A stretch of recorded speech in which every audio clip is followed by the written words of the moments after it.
아멘. 우리 바로 하나님 말씀 보겠습니다. 마태복음 5장 우리 17절에서부터 우리 20절까지입니다. 같이 보겠습니다. 내가 율법이나 선자를 폐하러 온 줄로 생각하지 말라. 폐하러 온 것이 아니요 완전하게 하려 함이라. 진실로 너희에게 이르노니 천지가 없어지기 전에는 율법의 1.1획도 결코 없어지지 아니하고 다 이루리라. 그러므로 누구든지 이 계명 중에 지극히 작은 것 하나라도 버리고 또 그같이 사람을 가르치는 자는 천국에서 지극히 작다 일컬음을 받을 것이요 누구든지 이를 행하며 가르치는 자는 천국에서 크다 일컬음을 받으리라. 내가 너희에게 이르노니 너희 의가 서기관과 바리새인보다 더 낫지 못하면 결코 천국에 들어가지 못하리라. 아멘. 20절 보면은 너희 의가 서기관과 바리새인보다 더 낫지 못하면 결코 천국에 못 들어간다. 굉장히 신박한 내용이 나와요. 우리 복음 묵게 되려면 굉장히 마음에 굉장히 주눅이 드는 얘기입니다. 자, 오늘 제목은 율법의 완성 그리스도. 17절 보니까 율법을 폐하려 온 것이 아니고 완전하게 하려 함이라. 우리 예수님이 이제 그렇게 말씀을 합니다. 자, 율법의 완성 그리스도 보겠습니다. 율법을 폐하는 게 아니고 완성하신 그리스도. 우리가 이제 복음 이해하지 못하면 성경 많은 물 걸리고 굉장히 힘들 때 있어요. 왜냐하면 완전할 수 없으니까. 그렇죠, 이게. 자, 우리 한 주간 말씀 좀 봅니다. 자, 하나님이 필요로 하시는 절대 언약 후대. 하나님이 절대 언약 변하지 않는다. 절대는 안 변하는 거죠. 후대. 후대란 말이 나왔어요. 후대. 하나님이 필요로 하는 절대 언약인데 어떻게 하면 우리가 어떻게 하면 좀 하나님이 원하시는 응답을 받을까? 그건 당연하죠. 하나님이 꼭 원하시는 거 하면 되죠. 하나님 응답하니까. 하나님 원하는 거 꼭 필요한 것이 뭐냐? 그거 하면 됩니다. 그게 우리 자꾸 질문할 필요 있죠. 정말 하나님이 뭘 원하실까? 왜냐하면 하나님이 응답하시니까 그렇죠. 자, 하나님이 그때 나오게 이제 이스라엘 애굽에서 나와라 이렇게 말씀합니다. 애굽에서 나와라 이 말은 영적으로 볼 때 그겁니다. 자, 이 사탄의 권세에서 빠져나와라. 그런 의미가 있어요. 사탄의 권세에 빠져나와라. 그러면서 우리에게 세상을 넘어서라. 그러면서 세상 것을 따라가지 마라. 그리고 같은 말이지만 복음 아닌 거 따라가지 마라. 그게 이제 그래서 그런 비밀이 있습니다. 자, 그럼 우리 특별히 후대에게 우리가 뭐 할 것인가? 여러 가지 있지만 특별히 후대에게 교회를 좀 가르쳐야 돼요. 교회 운동. 왜냐하면 우리 다음 계속 교회를 통해서 이제 예배가 회복되기 때문에 교회를 안 가르쳐 버리면 자칫하면 교회가 나중에 없어져 버립니다. 그러면 심각한 문제거든요. 지금 이제 우리 어른 세대는 헌신도 많이 합니다. 왜? 어렵게 자랐기 때문에 그걸 해요. 그런데 후대들은 잘 몰라요. 잘못하면. 어릴 때 가르쳐야 돼요. 헌금도 다 가르쳐야 됩니다. 그렇지 않으면요 성공하고 교회 없어져 버리면 다 망합니다. 이런 부분을 좀 잘 기억하고요. 자, 그러면서 후대들이 어떤 문제와도 흔들리지 않는 후대를 만들어야 돼요. 자꾸 흔들려버리면 일 못합니다. 앞으로 많은 문제 오겠죠. 사건들 넘어서야 됩니다. 그리고 복음으로, 다른 게 아닙니다. 복음으로 세상을 이기도록 도와줘야 돼요. 어떤 것도 세상 못 이깁니다. 이거 안 가르치면 나중에 문제 와요. 그래서 이런 부분을 좀 염두해 둬야 됩니다. 이제 앞으로 시대는 좀 심각한 시대거든요. 지금 우리 후대들 시대는 너무 세상이 바뀌기 때문에 너무 혼란스러워요. 정말 이게 너무 혼란스러워서 참 이게 성경 안 가르치면 정말 큰일 나겠다 싶을 정도로 이제 앞보고 시대가 바뀝니다. 자, 그러면 하나님의 시간표라는 말씀 나왔어요. 자, 이 말은 우리 후대면 렘넌트들은, 우리 자녀들은 2030년에서 2080년대에 활동합니다. 후대들은 앞으로. 이들은 이제 우리 아이들 크면 이렇게 되잖아요. 이때 활동하는데, 그럼 이때가 어떤 시대 될 것인가 예측해 보게 되면, 한마디로 이제 4차 산업인데요. 이 4차 산업이 뭐냐면 한마디로 AI 시대. 이 말은 인공지능 시대가 와요. 인공지능 시대가 뭐냐면 이 기계가 사람과 거의 비슷한 기계들이 나와요. 기계가. 그러면서 기계가 사람을 앞서갑니다. 사람이 기계한테 밀립니다. 사람들은 자꾸 이제 직장에 쫓겨나가고 기계가 다 들어와요. 지금 이게 많이 바뀌고 있어요, 벌써. 이런 시대가 이제 오게 되면은 사람이 기계보다 훨씬 못하죠. 밀려가죠. 그러면서 이제 사람들이 점점 인공지능의 사람을 만들어내면 사람처럼 거의 말도 하고 느끼고 다 합니다. 앞으로 하면. 사람 비슷한데 또 합성도 많이 있어요. 벌써 이렇게 나왔어요, 지금요. 어떤 프랑스 여성은 이 로봇 사람과 사랑에 빠졌다고 나오더라고요. 로봇 사람과. 너무 행복하다는 거예요. 왜? 로봇들은 상처를 안 주거든요.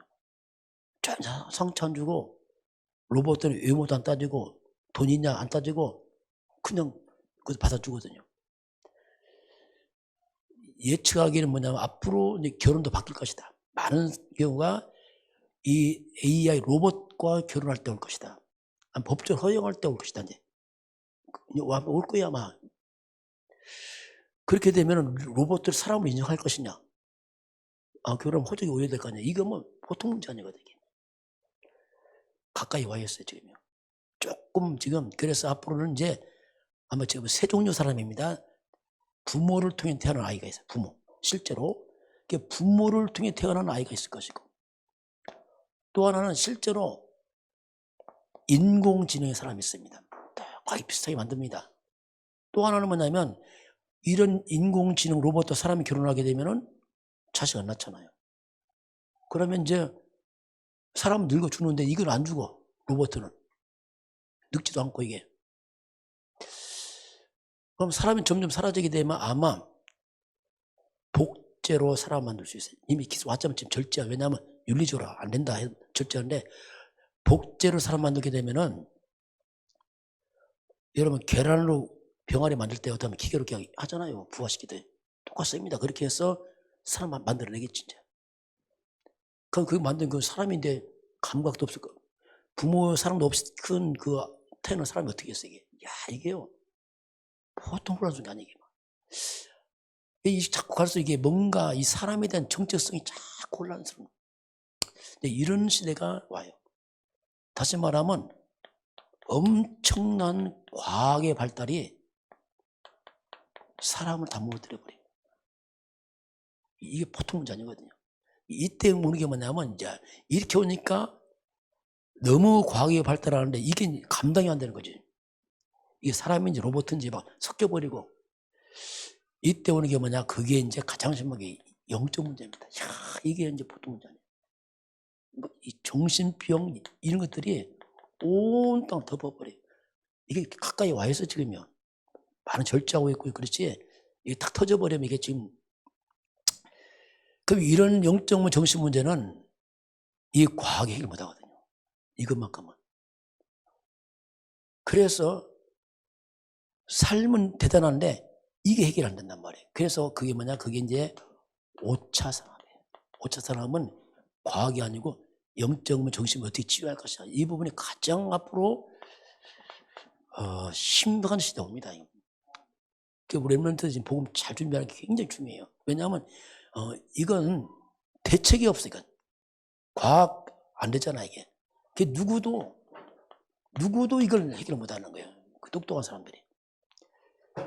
그래서 이런 시대에 참된 복음 가진, 그래서 이때 되면 정말 복음의 필요성을 느끼게 되죠. 누구든지. 왜냐하면 안 되니까 이제.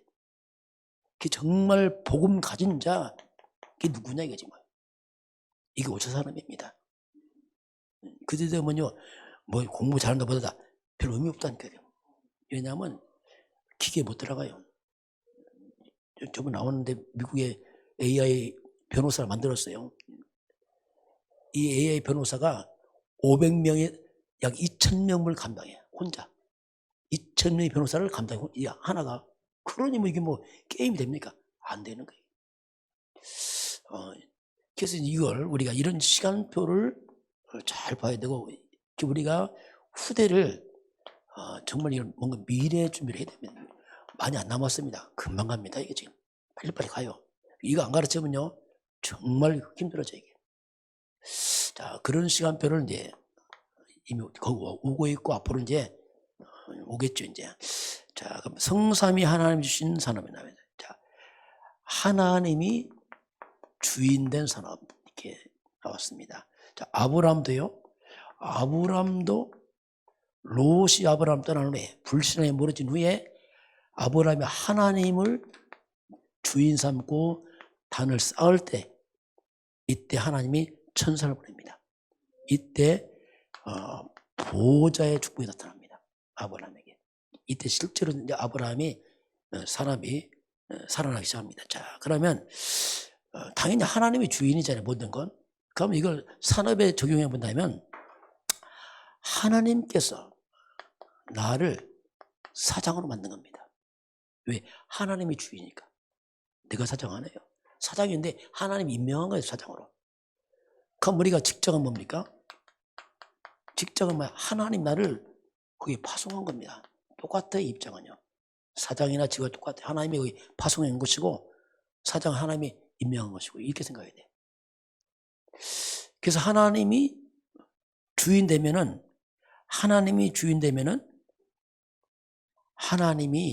주인이니까 하나님이 책임지죠. 그러니까 우리의 산업 현장을 하나님이 주인 삼아야 돼요. 왜? 하나님이 책임져야죠. 우리가 안 되죠. 왜? 하나님을 주인 삼아야죠. 똑같이 우리 삶도 똑같습니다. 내 인생의 주인은 하나님이십니다. 고백해야 됩니다. 하나님 나를 책임져 줘야 돼요. 그렇죠. 하나님이 주인입니다. 해야지 내가 주인 되면 책임 못 져요. 그러면 곤란합니다. 우리는 힘도 없고 감당도 안 되죠. 자, 그래서 이제 이걸 잘하는 사람이 그게 가이오 장로였어요. 가이오 장로 이번 주 나왔잖아요. 가이오 장로는 하나님께서 많은 준 것을 하나님 주인이니까 하나님 원하신 걸 통해서 특biệt 해서 교회와 많은 전도자를 위해서 자기 산업을 활용합니다. 왜? 하나님이 주인이니까. 맡겼으니까. 식주인 가이오 이렇게 나오죠. 그래서 저와 이름 항상 분명히 그걸 정해야 됩니다. 자, 하나님은 나의 주인이다. 고백해야 됩니다. 실제로 고백해야 돼요. 모든 것 가운데서. 여러분 하나님의 주인입니다. 여러분 생명도 하나님 주인입니다. 경제도 하나님 겁니다. 시간도 하나님 거, 다 하나님 거라니까요. 그거 인정해야 돼요. 그게 굉장히 그게 불편한 게 그게 쉬운 거라니까. 하나님 주인입니다. 나는 누구냐? 예, 관리를 잘하면 돼요. 이게 인생입니다. 그냥 쉬워요. 그런데 우리가 이걸 잘 못 바꾼단 말이에요. 왜? 사탄이 속여서 네가 주인이었기 때문에 그게 속임수라니까요. 그래서 우리는 평상시 이것만 잘하면 돼요. 어떻게 할까? 그냥 어떡하지? 할 것도 없어요. 그냥 주인이 하나님이니까 주인 뜻대로 하면 되죠. 너무 간단한데 요게 찾지도 안 되면 이게 굉장히 갈등화 이게. 저 이걸 깨닫고 나서 쉽더라고. 왜냐하면 이거 하니까 내가 쉬워졌어요. 왜냐하면 옛날에 복잡하더라고요. 내가 잘 모르겠더라고. 근데 이거 하기 너무 쉬운 거예요. 하나님 주인이고 난 관리자고 어떡하지? 하나님 뜻이 뭡니까? 너무 간단한 거예요 이게. 그게 신앙이 너무 쉽더라고요. 이걸 조금 관리 잘하면요 하나님이 자꾸 맡겨요. 네 관리 잘하는구나. 그 내 것도 안 해. 하나님 맡겼기 때문에 또 이제 주인 뜻대로 하는 건데 뭐 이게 하는 거죠. 그런데 놀라운 건요. 우리가 하나님 주인 뜻 살면은 우리가 복음을 위해 살면요, 당연히 하나님 건데 불구하고 복음을 위해 살면 하나님이 냉수 한 그릇까지 하나 바친 게요. 참 신기합니다. 이거 하나님 우리를 축복하려고 하는 거죠. 어떻게 보면요, 그 아주 작은 것까지도 하나님께서 다 챙기십니다. 이것이 인생 회복의 비밀입니다. 이게 원래 왜 하나님 주인이니까. 여러분 잘 이걸 한번 적용해 보시기 바랍니다. 그리고요, 신기한 게 뭐냐, 복음을 위한 것은 영원합니다. 한 헛되지 않아요. 그래서 주를 위해 삶을 살수록 마음이 축복이 돼요. 왜냐하면 영원하니까. 세상 것은 쓰면 없어져 버리잖아요. 이게 그건 안 없어지는 거예요. 이게 영원해. 그 복음을 위한 것은 뭐냐, 한마디로 작품이 돼요. 왜? 영원히 남으니까. 그냥 그래서 후회가 없죠. 자, 이런 부분은 우리가 참 너무 간단한데 정리를 잘 하고 있어요. 그러면 모든 게 쉬워지게. 자꾸 질문하면 하나 어떡할까요? 뭐 질문하면 어떡하죠? 하나님이니까 처음엔 잘 몰라요. 그렇게 질문해도. 근데 딱 하다 보면 깨닫게 하셔, 하나님께서. 처음에 저도 잘 모르겠도, 왜냐면 뭐 귀에 들리는 것도 아니고. 그런데 성령이 마음 깨닫게 하셔. 신경 깨닫게 하셔. 딱딱 하셔요. 이런 부분을 잘 점검하시고. 네 번째는 하나님의 방법. 자, 하나님의 방법. 10가지 발판 중에서 하나님의 절대 주권, 두 번째 하나님의 방법, 그리스도를 말합니다. 자, 그리스도의 작품이 되게 하라, 이렇게 써요. 다시 같은 말에 복음의 작품인데, 이건 우리 어떤 작품 만들 것이냐. 자, 첫 번째 운명을 바꾸는 작품이에요. 운명은 뭐냐, 못 바꿉니다. 그건 한마디로 창세기 3장은 이건 운명입니다. 태어났어요. 태어날 때. 태어나는데 우리는 영적으로 너희 아비막이 사탄 잡혔다니까요. 못 빠져나옵니다. 이거 모든 사람이 죄를 범했으면 그냥 다 걸려버렸어요. 이 두 가지 다 지옥 갑니다. 이거 운명입니다. 못 빠져나와요. 이 운명을 바꾸는 게 뭐냐, 그게 그리스도입니다. 이걸 없애버리는 게. 그리스도만이 운명을 바꿉니다. 진짜 운명 바꾸는. 그래서 우리가 자꾸 그리스도를 말하는 것이고, 자, 그게 오직 그리스도죠. 그러면서 오직 그리스도는 뭡니까? 창세기 3장 저주와 재앙을 막아요. 이걸 막고서 하나님 주신 축복을 회복하는 게 뭐냐, 그리스도. 이게 작품이에요. 작품. 운명을 바꾸고 저주의 양 무너뜨리고 하나님 축복을 회복하는 게 뭐냐, 이게 그리스도 작품이거든요. 자, 그러면서 우리가 여러 가지 힘든 삶이 있습니다. 자, 이런 힘든 삶을 갖다가 하나님의 손으로 바꾸라. 요셉이 그걸 알았어요. 요셉이 힘든 삶 살았잖아요. 실제 삶은. 그런데 요셉이 창세기 마지막 50장 20절 보면 그런 고백합니다. 형님들이 나를 해하려고 했지만 하나님 그걸 손으로 바꿨습니다. 자, 분명히 형님들이 나를 해하려고 했지만 하나님은 손으로 바꿨습니다. 이 고백합니다. 이게 이제 작품이죠. 얼마든지 요셉 형들에게 뭐라 할 수 있는데 뭐라 하지 않습니다. 하나님께서 했습니다. 이게 작품이거든요. 자, 모세 같은 경우는요, 창세기 3장 15절, 출애굽기 3장 18절 같은 말입니다. 모세가 다 기록했으니까. 이 피 언약을 가지고 출애굽합니다. 이게 작품이에요, 모세에게.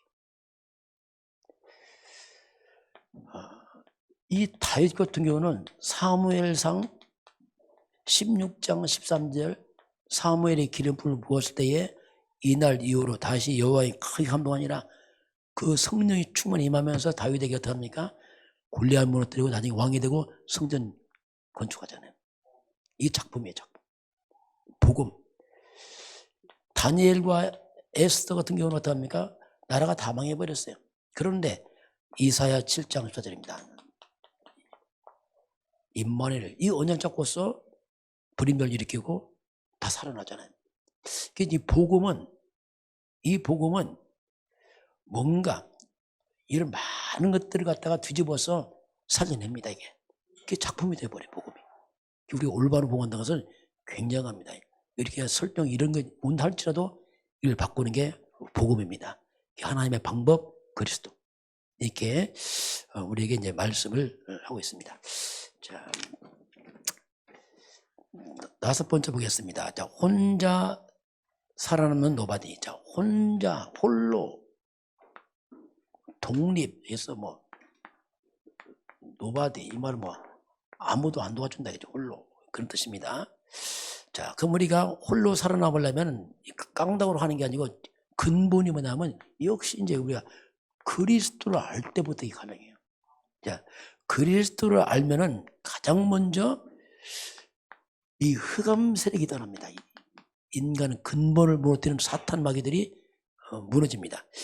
이게 무너지면서 하나님이 주신 축복이 이제 살아나죠. 하나님의 영상, 생명에 대한 축복, 하나님의 능력이 살아납니다. 보호자의 축복, 시용한 쫄 이게 살아난단 말이에요.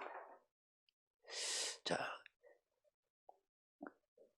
그래서 이게 있기 때문에 이 그리스도와 함께 살아나니까 어디든지 홀로 살아남을 수 있어요. 살아남는 게 아니라 걷고 살리는 자 되죠. 자, 그래서 우리가 복음과 함께 있으면요 세상입니다. 세상은 만만치 않죠. 그러나 하나님은 세상을 두려워하지 말라. 왜? 이미 세상을 이기신 분이 예수 그리스도입니다. 내가 세상을 이겼노라 이 말씀하잖아요. 그리고 세상을 부러워하지 마요. 세상은 부러워할 게 없습니다. 어떤 다 불쌍한 겁니다. 뭐 왕이나 똑같습니다. 이게. 왜냐하면 근본이 이미 주저해 있다니까요. 이게 부러워할 게 없어요. 그러나 또 세상을 함부로 우리가 우습게 여기면 안 돼요. 왜냐하면 창세기 3장 흑암은 지금 역사하기 때문에 그렇습니다. 우습게 여기면 안 돼요. 그래 기도해야 되고 주님 바라봐야죠. 왜냐하면 이 영적 흑암은 계속 활동하기 때문에 그렇게 해야 됩니다. 그러면서 저와 여러분은 이 시대에 남은 자란 말입니다. 뭐 특별한 게 아니에요. 남은 자란 것은 뭐냐면 우리는 복음이 자꾸 사라지니까 복음을 회복할 자란 말입니다. 이게 가장 중요한 부분이에요. 남은 자가 되죠. 남는 자는 뭐합니까? 이것은 능력을 회복해야 돼요. 복음의 능력을 회복할 사람들. 요셉, 모세, 다윗, 사무엘 다 능력 회복합니까? 증인되잖아요. 그리고 우리는 남을 자가 남을 자. 남을 자는 뭡니까? 이들은 문화 회복이에요. 아예 흑암 문화를 바꿔내야 돼요. 여기까지 가야 됩니다. 우리가. 마지막은 남길 자. 이건 뭡니까? 후대 회복이에요. 후대들이 올바른 복을 해줘야 돼요. 그렇지 않으면 세상 감당 못합니다. 왜냐하면 이 세상 어떻게 세상을 감당하겠어요? 앞으로 이 시대의 변화가 이건 정말 심각한 문제거든요. 이건 어떻게 앞으로 시대는 우리가 정말 안 살아보는 시대입니다. 이건. 그래서 이런 시대를 후대들이 살아남고 살리기 위해서 정말 바른 복음을 안 심어지면 곤란하단 말이에요. 이런 부분을. 자, 6번째 보겠습니다. 이번 주일 말씀에 집중이냐 집착이냐 나왔어요. 자, 집중이냐 자, 집착이냐 이렇게 나왔습니다. 집착은 뭐냐면 한마디로 말하면 그거예요. 하나님 떠난 걸 말합니다. 하나님 없는 것. 그게 창세기 3장 이미 이 사탄의 것으로 사람들은 너무 자연스럽게 집착되어 있어요. 그리고 여기에 점점 중독되고 있습니다. 이게 세상입니다. 마귀는 인간을 어떻게 바꿨냐면 하나님 믿지만 자꾸 나로 집착하게 만든다. 이게 참 나를 힘들게 만드는 건데요. 나 오직 육신적인 것, 의식주 문제로 먹고 사는 문제로 다 집착하게 만들어요. 그 내 명예, 이름 석자내는 것, 성공 여기에 딱 사단이 딱 잡아놨어요. 이게 마귀의 절묘한 전략입니다. 그래서 이거 딱 집착돼 버리면 집중이 안 됩니다. 다시 하나님께 집중이 안 되는 거예요. 왜? 생각을 다 뺏겨갖고 있다. 사람이요 먹고 사는 건 중요합니다. 그럼 먹고 사는 거 뺏겨버리면요 말씀 안 들어와요. 보통 말해보세요. 교회 가고 예배하면 먹고 살아야 이런다. 먹고 살아. 다 먹고 산대. 그냥 육신 먹고 사는 거 외에는 뭐 생각도 안 쳐요. 그만큼 이제 딱 묶여버리죠, 이게. 이게 이제, 그래서 이제 이 사탄에 집착되면은, 열매가 뭐냐? 그게 뭐냐? 그냥 고통입니다. 아무리 내가 육적으로 풍성해도 고통이에요. 자꾸 밀려오는 이 저주, 땅이 저주받고. 특징 그 마음에 두려움이 있어요. 안식이 없습니다. 시달립니다, 이게. 이게 이제 세상 것 집착한 거래요. 끝없이. 그러면서 사람은 끝없는 사탄이 준 욕심, 탐욕에 빠져버려요. 욕심에 눈이 멀어버리면 나중에는 분별이 잘 안 됩니다. 그래서 나중에 큰 혼란에 빠지게 되고 잘못 선택하게 되고 크게 무너져버려요. 이 마귀들도 이거든요. 이렇게 눈을 다 가려버려갖고 그냥 그만 쫓아가다가 나중에 딱 걸려버리죠, 이게. 여기 사탄이 하는 아주 절묘한 방법이죠. 그래서 집중은 뭐냐? 살리는 거죠, 거꾸로 이제. 집중은 하나님을 향하는 거 말합니다. 사탄에게 빼앗긴 우리 중심을 하나님을 향한 중심을 회복을 시켜야 됩니다. 이게 집중이에요. 다시 중심을 회복시켜 놔야 돼요. 하나님을 향한 중심. 그래서 하나님을 향한 건 집중이고 하나님 아닌 것은 다 집착이거든요. 다 이게 이렇게 올바른 집중의 시작이 뭐냐면 그것이 역시 창세기 3장 15절. 이게 창세기 3장은 집착의 시작이라면 창세기 3장 10은 집중의 시작이죠. 하나님을 향한 거기서 이제 시작이 되는 겁니다. 자, 여기서 이제 하나님 여자의 우선이 나옵니다. 그리스도. 결국 이제 그리스도는 뭐냐면 집중이고 이것은 이제 집착이죠. 자, 그러면 우리가 이제 복음을 집중하면 이 그리스도 복음 집중하면 가장 먼저 사탄이 알아봅니다. 왜냐하면 사탄의 머리를 깼기 때문에 그렇습니다. 가장 먼저 사탄이 알아봐요. 우리가 복음에 포커스 맞추고 딱 집중되면 사탄이 가장 먼저 알아봅니다. 마귀 딱 이때 무너져버려요. 그리고 밀려오는 창세기 3장의 재앙이 떠나기 시작합니다. 이게 복음 집중이거든요. 그 신기한 겁니다, 이게. 보통 사람들은 그럽니다. 열심히 잘 산다. 그렇지 않습니다.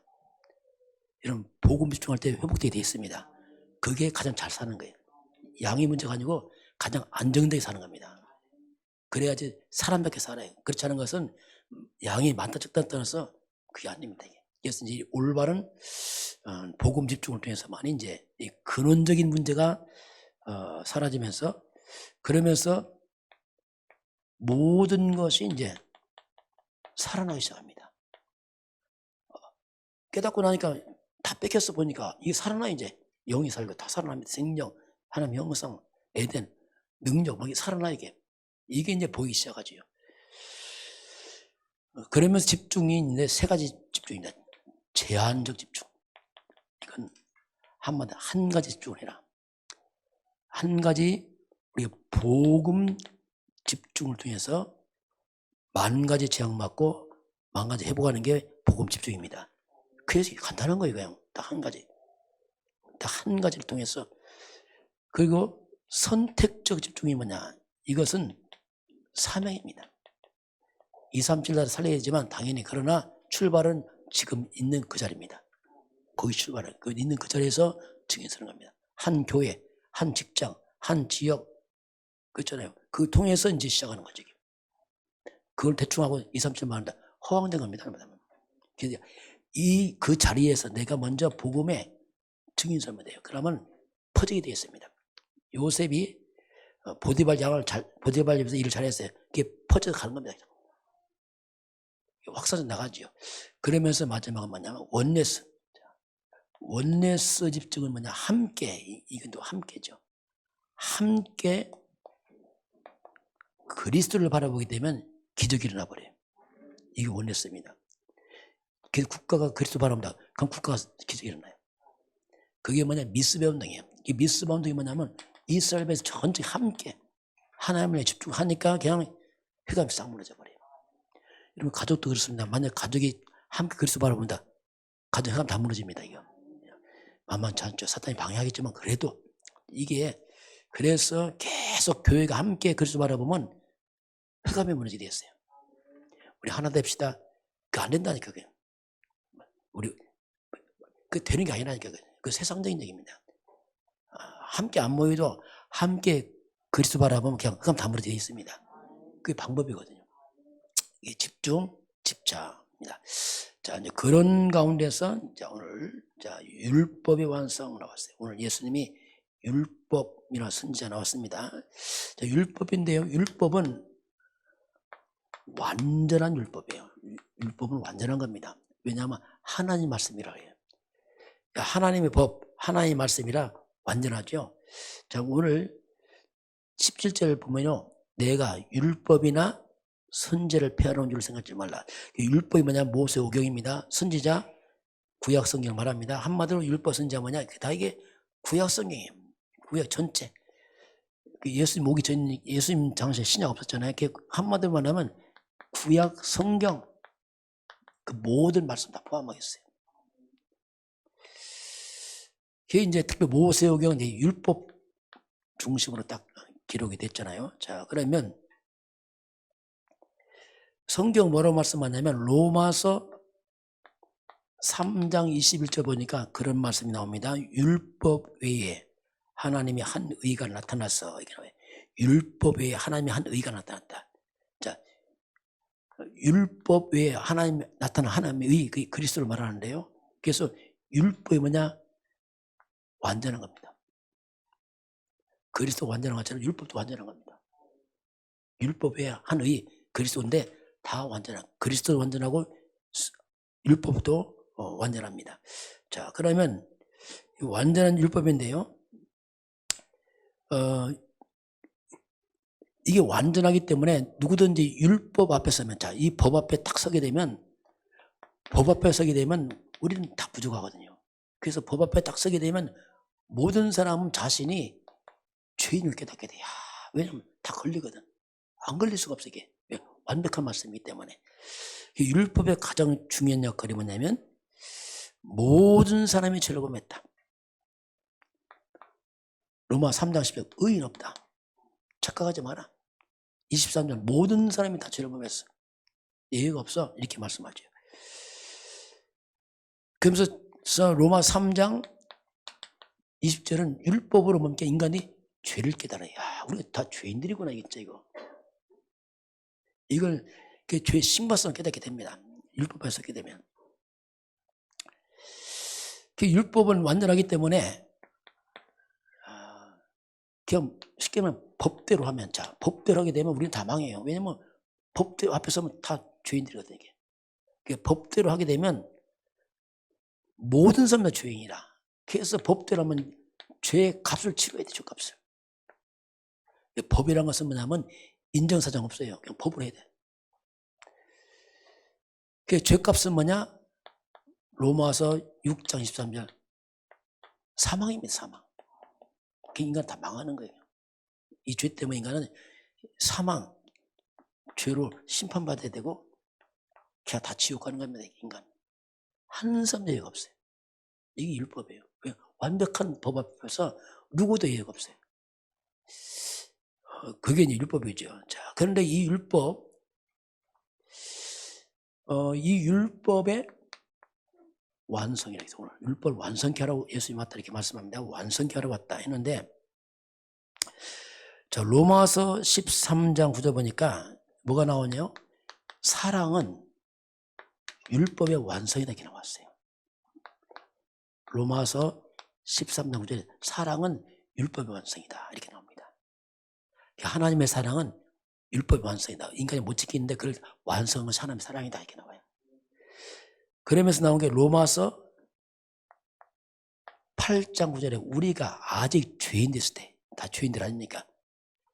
그리스도께서 우리를 위하여 죽으심으로 하나님이 우리를 위한 하나님의 사랑을 확증하셨느니라. 여기서 보면 사랑이 율법의 완성인데 하나님의 사랑은 이 율법 완성이었는데 그 하나님의 사랑이 뭡니까?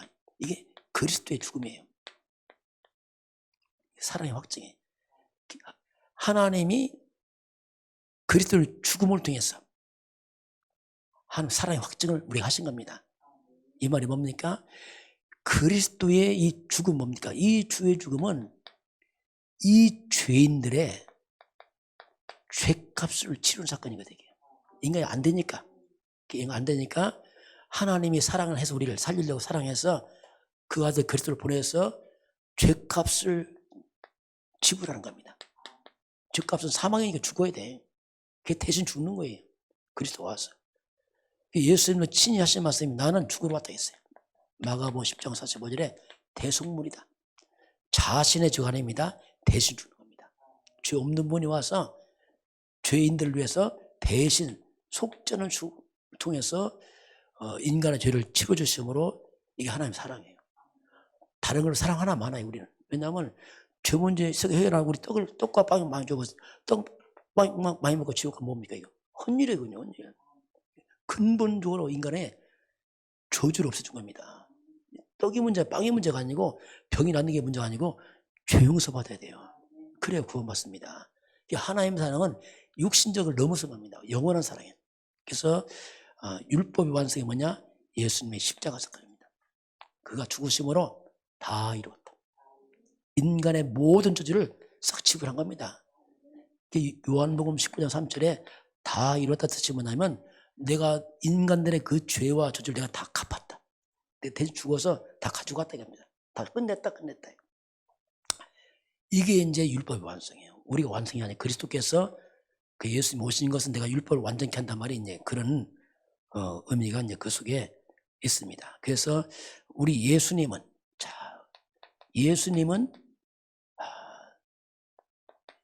죄인처럼 죽어요. 왜? 죄가 없는데 왜? 죄인들 때문에 죽는 겁니다. 나는 예수님이 내 죄 가져가서 뭐로 우리는 어떻게 삽니까? 의인처럼 사는 거예요. 죄인들이 어떻게 좀 뻔뻔하죠. 참 주님은 죄 없는데 내 죄를 대신 죽어서 죄 치르고 죄 사함 받았냐 이렇게 하잖아요. 이게 구원이거든요. 이게 하나님의 사랑입니다. 이거 완전한 사랑이죠. 이게 완전한 사랑. 자, 그런데 오늘 굉장히 신박한 말씀이 나왔어요. 결론 말씀 보면은 그렇게 말씀하면서 우리 20절 다시 한번 볼까? 20절만요. 내가 너희에게 이르노니 너희 의가 서기관과 바리새인보다 더 낫지 못하면 결코 천국에 들어가지 못하리라. 아니, 천국 문역에 나왔어요, 이건. 그런데 바리새인과 서기관보다 더 낫지 못하면 너희 의가 절대 천국 못 들어와. 야, 이게 무슨 말이냐면요, 이게 너희 의가 있어. 너희 의가 자, 너의 의가 바리새인이나 서기관보다 더 안 나서는 못 들어가. 있겠어요. 그럼 바리새인 서기관이 누굽니까? 이 사람은요 거의 율법을 갖다가 그 완벽하게 지킨 사람들이에요. 거의 완벽하게 우리가 볼 때 그 완벽할 정도로 우리는 못 따라갑니다. 이거 어림도 없어요. 우리는 이들은 거의 완벽하게 그럼 뭐 그렇게 지키는데 어떻게 우리가 저도 앞서갑니까? 율법의 의가. 근데 이게 무슨 말이냐면요. 이 바리새인 서기관들은 이들은 율법의 의로 구원받아요. 율법이라. 이게 문제란 말이에요. 율법의 의로. 다시 말하면 율법을 지켜서 구원받겠다는 얘기예요. 이들은요. 그러니까 완벽하게 지켜라. 왜? 다 지켜야 구원받으니까. 대단하잖아요. 그런데 율법을 다 지켜 구원 못 받습니다. 절대 못 받아요. 자, 한번 찾아볼까요? 성경 하나만 이건 로마서 잠깐 보겠습니다. 한번 로마서 3장 그걸 한번 찾아보겠습니다. 로마 3장 보면 그렇게 합니다. 이렇게 우리가 내가 율법 지켜 구원받겠다. 율법 의로 도전하게 되면은 행위는 대단합니다. 왜냐하면 뭐 거의 완벽하게 막 지키니까. 그게 바리새인들은 막 구별된 사람들이에요. 거의 완벽하니까 막. 그렇게 완벽하니까 막 큰 소리 치잖아요. 막 예수님도 뭐라고 하고 막. 왜? 우리처럼 하라 이거죠. 막. 그런데요, 로마서 3장 우리 20절 한번 같이 보겠습니다. 그러므로 율법의 행위로 그의 앞에 의롭다 하심은 육체가 없나니 율법은 죄를 깨달음이라. 뭐라고 합니까? 율법 행위로 하나님 앞에서 어떻게 의롭다 하심을 얻을 육체가 없다. 한 명도 없어. 그죠? 율법으로 뭘 깨닫습니까? 죄를 깨닫는 거야. 죄를 깨닫는 거야. 자, 그러면서 이제 율법을 안 되니까 다른 의가, 율법도 의입니다. 다른 의가 나타났어요. 우리 21절 봅니다. 이제는 율법에 하나님의 한 의가 나타났으니 율법과 선지자들에게 증거를 받은 것이라. 율법도 완벽한 의인데 안 되니까 다른 의가 나타났어요. 하나님의 다른 의가 나타났단 말입니다. 율법과 선지자를 통해 증거받는 것, 이게 이제 그리스도 메시아를 말하고 있는 겁니다. 22절 같이 봅니다. 곧 예수 그리스도를 믿음으로 말미암아 모든 믿는 자에게 미치는 하나님의 은혜 차별이 없느니라. 자, 율법을 안 되니까 뭐 어떤 의죠? 예수 그리스도를 믿음으로 말미암아 얻는 하나님이에요. 이건 행위가 아니고 이제는 이 의는 안 돼. 이건. 그 오늘 이들보다 더 나은 너희 의가 더 낫으란 말이 뭐냐면 이걸 하지 말라. 이걸 안 된다. 이거 하지 말고 너희는 더 나은 의가 뭡니까? 그리스도를 말합니다. 그리스도의 의. 이걸로 해야지. 무슨 행위로 하냐 안 돼. 모든 사람은 죄인이야. 율법을 죄를 깨닫는 거지 완벽히 안 돼. 그래서 더 나은 의가 뭐냐? 그리스도 의를 우리가 어떻게 하죠? 믿음으로. 행위로 안 되겠네. 믿음으로. 믿음으로 이렇게. 그것이 오늘 이제 본문에 22절에 보죠. 자, 예수 그리스도를 믿음으로 말미암아 모든 믿는 자에게 미친 하나님의 의. 차별이 없어요. 누구든지 믿으면 되죠. 누구든지. 이게 이제 하나님의 약속이죠. 자, 그러면서 23절 같이 봅니다. 모든 사람이 죄를 범하였음에 하나님의 영광에 이르지 못하지. 모든 사람 죄인이야. 하나님께 갈 수 없어. 뭐 바리새인 서기관 똑같아. 못 가. 이렇게 말씀합니다. 그러면서 24절 같이 봅니다. 그리스도 예수 안에 있는 속량으로 말미암아 하나님의 은혜로 값없이 의롭다 하심을 얻은 자가 되었느니라. 그렇죠? 그리스도 예수 안에 있는 속량. 속량이 뭐냐면 값을 지불했단 말입니다. 대신 죽어서 죄값 지불함으로 말미암아 하나님 은혜로 값없이 우리가 의롭다함을 받는 거지. 우리 인간의 행위 의로 해서 되는 거 아니다. 이거 절대 안 돼. 이거. 바리새인과 선생님 더 나으란 말이 뭐냐면 행위 비교 아닙니다. 근본 다릅니다. 근본 다릅니다. 바리새인들은 한마디로 합니까? 자기 행위의 의를 강조하는 거야. 우리 다 지킨다. 그런데 안 돼. 율법은 아무리 완벽해도 불가능해. 그래서 내 의가 아니고 그리스도의 의를 이제는 내가 믿음으로 받는 겁니다. 행위가 아니고. 그 믿음 받을 때 우리가 하나님의 은혜로 값없이 어렵다 하는 거지. 행위되는 거 아니다. 이렇게 하나님이 이제 우리에게 말씀하고 있습니다. 이게 이제 오늘 예수님의 율법을 완성했단 말이면 그 말입니다. 완성했단 말이 뭐냐면 완벽히 지키는 우리가 안 되니까 주님이 그 율법을 다 주님이 대신 치루어서 율법대로 죄값 다 치루어서 율법을 이뤄놨어요. 네 죄값 다 치렀으니까 법적으로는 흠이 없어 이 말입니다. 보세요. 예수님께서 십자가 죽으심으로 실제로 이 율법대로 이렇게 법대로 인간의 죄의 값을 주님이 다 지불해 버렸어요. 그러니까 무조건 없다는 게 아닙니다. 실제로 지불하고 내가 지불했으니까 너는 이렇게 믿으면 돼. 왜? 내가 지불했으니까. 요게 의지 행위로 되는 게 아니다. 이렇게 완성이 뭐냐? 주님께서 우리 죄값을 다 지불했기 때문에 완성된 겁니다. 그래서 우리가 믿음으로 딱 받으면 끝이다 이렇게 말씀하셨어요. 이게 하나님의 이제 구원의 방법이거든요. 그래서 저와 여러분 흠이 많고 연약합니다. 그럼에도 불구하고 우리 그리스도 예수를 믿음으로 우리가 구원을 받았습니다. 왜냐하면 주님이 다 지불했으니까. 그래서 우리가 여기서 가진 게 뭐냐면 이겁니다. 그래서 우리가 사죄 확신이 주님이 다 갚았구나 이거. 그렇지 내가 행위 완전한 거 아니죠. 사죄 확신 또 같은 말 구원의 확신. 그런데 구원 받았구나. 이게 다 이에 포함됐죠. 예수님은 율법의 완성이 날 때 그 말입니다. 주님이 다 끝내놨다 내가. 믿음을 받는 거지. 바리새인 서기관처럼 그리스도 거부하면서 자기 의를 주장해봤자 안 된다 이렇게. 그건 구원 없다 이렇게 말합니다. 그 의미를 이제 우리가 좀 이해를 하고 들으면 우리의 말씀을 좀 이해할 수 있습니다. 지금은 우리 주 예수 그리스도의 은혜와 하나님 아버지의 그 놀라우신 사랑하심과 성령의 충만한 역사가 오늘 주 앞에 경배하는 모든 백성들 머리머리 위에 저들 가정과 가문과 후대와 성읍원장 위에 대한민국과 저 북한 땅 위에 237 나라와 5천 종족 위에 지금부터 영원까지 함께 있을지어다. 아멘.